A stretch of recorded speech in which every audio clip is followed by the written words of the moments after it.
Hello, അപ്പോൾ നമുക്കിന്നൊരു chocolate ഉണ്ണിയപ്പം സെറ്റാക്കി എടുത്താലോ? കഴിക്കാൻ കേക്ക് പോലെ ഉണ്ടാവും. പക്ഷേ ഈ ഒരു ഉണ്ണിയപ്പ കേക്കിന് മുട്ടയോ ബീറ്ററോ ഓവനോ ഒന്നും വേണ്ട. പിന്നെ അതിന്റെ പ്രത്യേകത എന്താന്ന് വെച്ചാൽ ഞാൻ എന്റെ കൈ കൊണ്ട് പൊടിച്ചെടുത്ത കൊക്കോ പൗഡർ കൊണ്ട് ഉണ്ടാക്കിയതാണ്.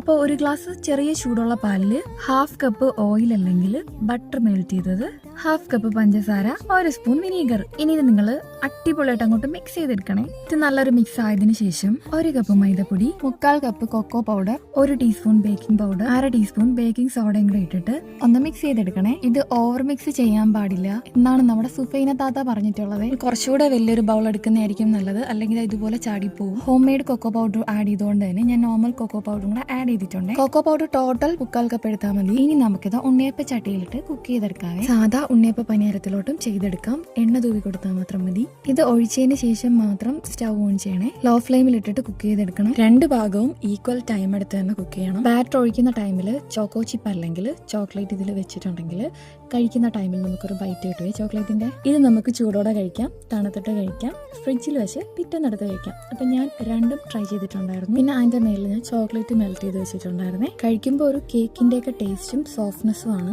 ഉണ്ടാക്കാനും ഭയങ്കര ഈസിയാണ്. കുട്ടുമണീസിനൊക്കെ കൊടുത്തിട്ടുണ്ടെങ്കിൽ അൺലിമിറ്റഡ് ആയിട്ട് കഴിച്ചുകൊണ്ടിരിക്കും. ഞാനൊക്കെ ഒരു ചോക്ലേറ്റ് സോസ് ഉണ്ടാക്കിയിട്ട് അതിൽ മുക്കി കഴിക്കുകയാണ് ചെയ്തത്. അപ്പൊ ഈ ഒരു റെസിപ്പി ഇഷ്ടപ്പെടുന്നുണ്ടെങ്കിൽ ഒന്ന് ട്രൈ ചെയ്ത് നോക്കിയിട്ട് ഈ ഒരു ചാനൽ ഫോളോ ചെയ്ത് ലൈക്ക് ചെയ്യണേ. ഇപ്പൊ വീണ്ടും കാണുന്നവരെ ടാറ്റാ ബൈ.